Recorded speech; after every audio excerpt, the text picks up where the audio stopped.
Smartphones, smart tablets, smart computers, smart bikes, smart kitchens, smart charger, smart lights, smart cars, आजकल सब कुछ smart हो गया है, सिवाय एक इंसान के जो आज भी ये सोचता है कि बस स्मार्ट डिवाइसेस और स्मार्ट गैजेट को खरीद लेने मात्र से मैं ओवर स्मार्ट हो जाऊंगा।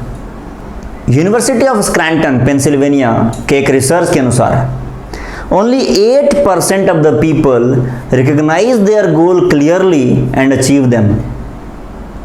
केवल 8% लोग अपने गोल को सही से जानते हैं, अचीव करने के बाद तो भूल ही जाइए।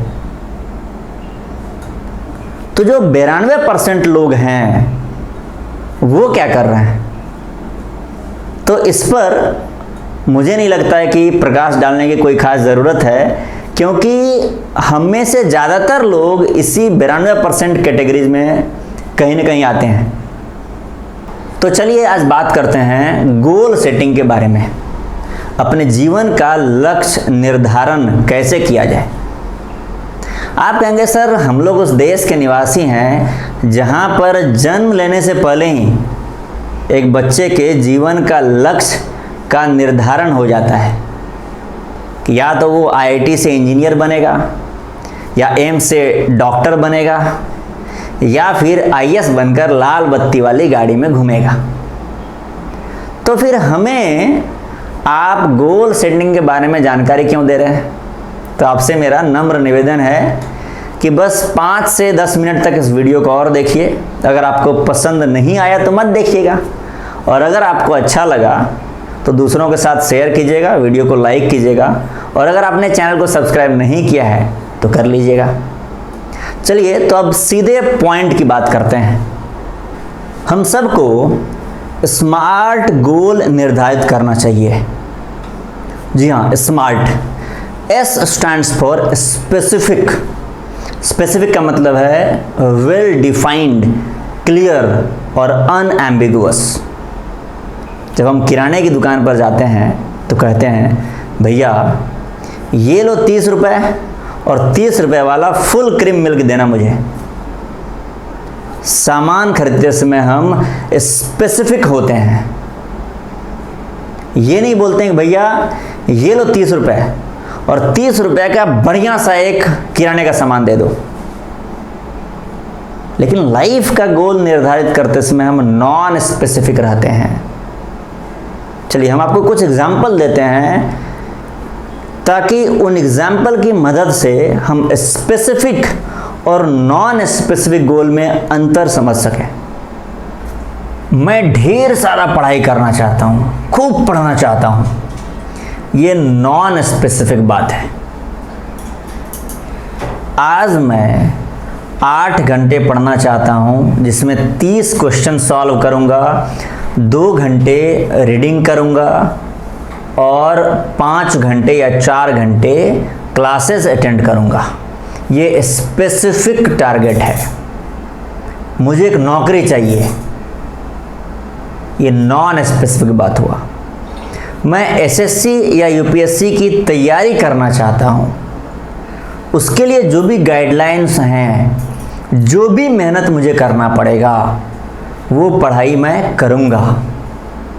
और अगर एग्ज़ाम क्रैक कर जाएंगे, यूपीएससी का हो या एसएससी का हो या बैंकिंग का, तो जॉब आपको अपने आप लग जाएगा। तो आपको स्पेसिफिक बात करना पड़ेगा। मैं समाज सेवक बनना चाहता हूँ, नॉन स्पेसिफिक बात है ये। आप क्या करना चाहते हैं? आप एज ए वर्क को टारगेट डिफाइन कीजिए।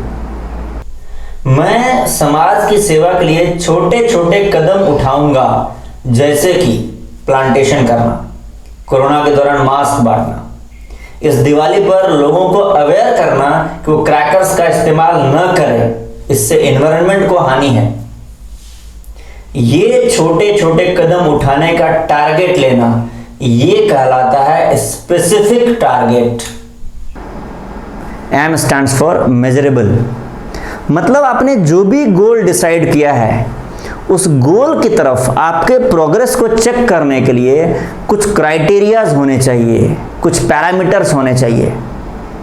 जैसे फॉर एग्जांपल, अगर आपने जेईई एग्जाम क्रैक करने का टारगेट लिया है तो कुछ चेक पॉइंट्स हैं। क्या चेक पॉइंट्स हैं?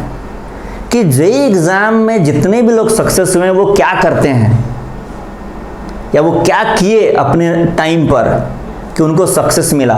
उन क्राइटेरियाज को क्या आप टाइम टू टाइम फुलफिल कर रहे हैं? जैसे चेक पॉइंट्स क्या है? अगर आप जेईई एग्जाम क्रैक करना चाहते हैं या नीट एग्जाम क्रैक करना चाहते हैं अच्छे रैंक के साथ, या आईएएस बनना चाहते हैं, यूपीएससी एग्जाम क्रैक करना चाहते हैं अच्छे रैंक के साथ, तो क्या आप हर दिन जो आपको असाइनमेंट दिया गया है उस असाइनमेंट को सॉल्व करते हैं? हर दिन 30 या 40 क्वेश्चंस, प्रॉब्लम्स को सॉल्व करते हैं? क्या आप हर दिन 7 से 8 घंटा का सेल्फ स्टडी करते हैं? सेल्फ स्टडी मतलब क्लास अटेंड करने के अलावा जो आप पढ़ते हैं।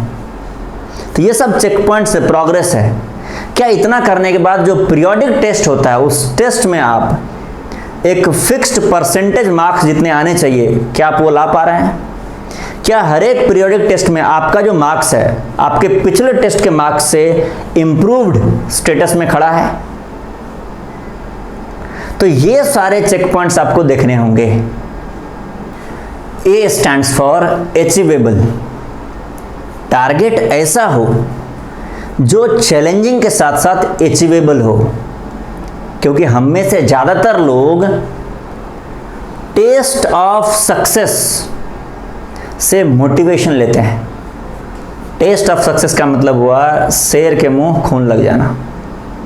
हम सब का यह अनुभव रहा है लाइफ में कि जब आप कोई काम करने के लिए एक छोटा सा कदम उठाते हैं और उस छोटे से कदम में आपको सफलता मिलता है, तो आप जो अगला कदम उठाते हैं और ज़्यादा उत्साह, ज़्यादा मोटिवेशन के साथ उठाते हैं, क्योंकि आपको शुरुआती दौर में थोड़ा सफलता मिला।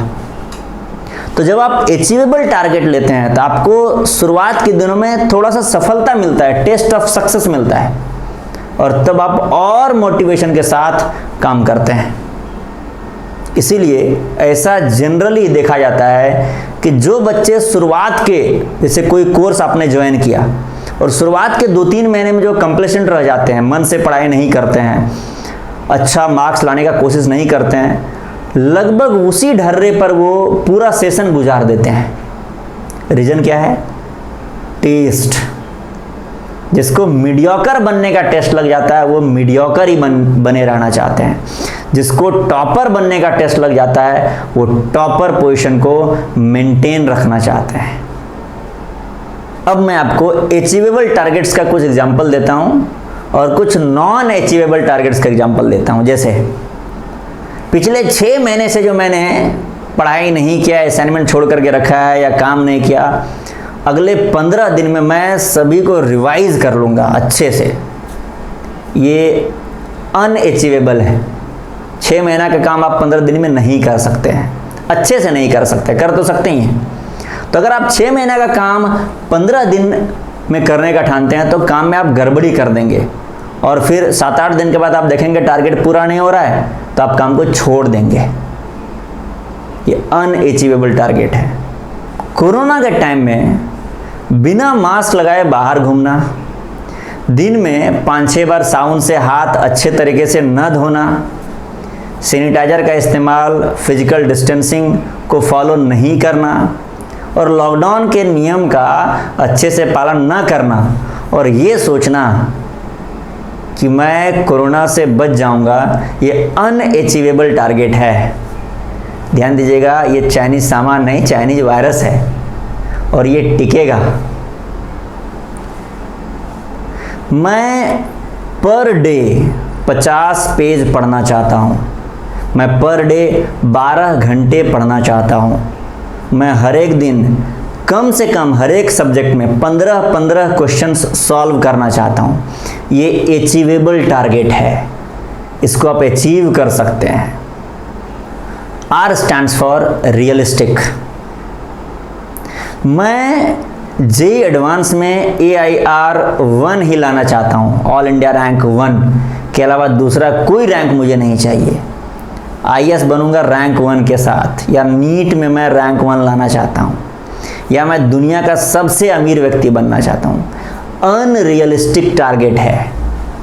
आप बोलेंगे क्या ये पॉसिबल नहीं है? पॉसिबल है, लोगों ने अचीव किया है। हर साल कोई ना कोई जेई में AIR1 होता है, कोई नीट का AIR1 होता है, कोई आईएएस का टॉपर होता है, कोई हर साल दुनिया का सबसे रिच आदमी बनता है। पर आपके लिए अभी ये अनरियलिस्टिक इसलिए है क्योंकि आप जेई AIR1 के लिए पढ़ाई नहीं कर सकते हैं, आप यूपीएससी टॉप करने के लिए पढ़ाई नहीं कर सकते हैं, आप सब्जेक्ट को समझने के लिए पढ़ाई कर सकते हैं। और अगर आपने सब्जेक्ट को अच्छे से समझ लिया तो AIR1 सिर्फ एक आउटकम हो जाएगा आपके लिए। आप दुनिया का बेस्ट डांसर बनने के लिए डांस नहीं कर सकते हैं, आप अच्छा डांस कर सकते हैं, मेहनत से डांस कर सकते हैं। आप अपने टीम को वर्ल्ड नंबर 1 बनाने के लिए क्रिकेट नहीं खेल सकते हैं। आप एक अच्छा क्रिकेट खेलने का कोशिश कीजिए, आज के मैच को पूरी अटमोस्ट सिंसियरिटी के साथ खेलिए और हर दिन ऐसा ही व्यवहार कीजिए, हर दिन ऐसा ही विचार रखिए, ऐसा ही सोच रखिए। अपने आप एक दिन आपका टीम वर्ल्ड का नंबर 1 टीम बन जाएगा। ये होता है रियलिस्टिक टारगेट। रियलिस्टिक टारगेट मतलब जिस पर आप काम करना स्टार्ट कर सकें। अभी तक हमने बात किया S stands for specific, M stands for measurable, A stands for achievable and R stands for realistic। अब हम लोग बात करते हैं T and T stands for time bound। आप जो भी गोल निर्धारित करते हैं उसका एक टाइमलाइन फिक्स्ड होना चाहिए। इस गोल का जो लास्ट स्टेज है वो हम कितने दिनों के बाद पूरा करेंगे, शुरुआत का स्टेज कितने दिनों में पूरा करेंगे, मिडिल का स्टेज कितने दिनों में पूरा करेंगे। जैसे अगर आपको पटना से दिल्ली जाना है, लगभग 1000 किलोमीटर का दूरी है और आप 10 घंटे में तय करना चाहते हैं, तो आपको पता है कि पहले 1 घंटे में मुझे 100 किलोमीटर चलना होगा, फिर दूसरे 1 घंटे में 100 किलोमीटर चलना होगा। तो आप टाइम बाउंड रखिए। आप ये टाइम बस मत रखिए कि 10 घंटे में क्या दिल्ली पहुंच जाना है। हर 1 घंटे कितना दूरी, आप पटना से निकले तो 1 घंटे के बाद आपको आरा में होना चाहिए, बक्सर में होना चाहिए या मुगलसराय में होना चाहिए, ये आपको डिसाइड करना है। और ये अगर आप डिसाइड करते हैं तो ऑटोमेटिकली आप 10 घंटे के बाद दिल्ली पहुंच जाएंगे। लेकिन अगर समझो कि पटना से निकले हैं और मुगलसराय आते आते 9 घंटा बीत गया है, तो लास्ट 1 घंटे में आप मुगलसराय से दिल्ली नहीं पहुंच पाएंगे। तो मेरा कहना है कि वक्त को बर्बाद मत कीजिए, क्योंकि वक्त व्यक्ति के साथ वैसा ही व्यवहार करता है जैसा व्यक्ति वक्त के साथ करता है। धन्यवाद। हम उम्मीद करते हैं कि आपको इस वीडियो में ज़रूर कुछ ना कुछ सीखने को मिला होगा। May God bless you all.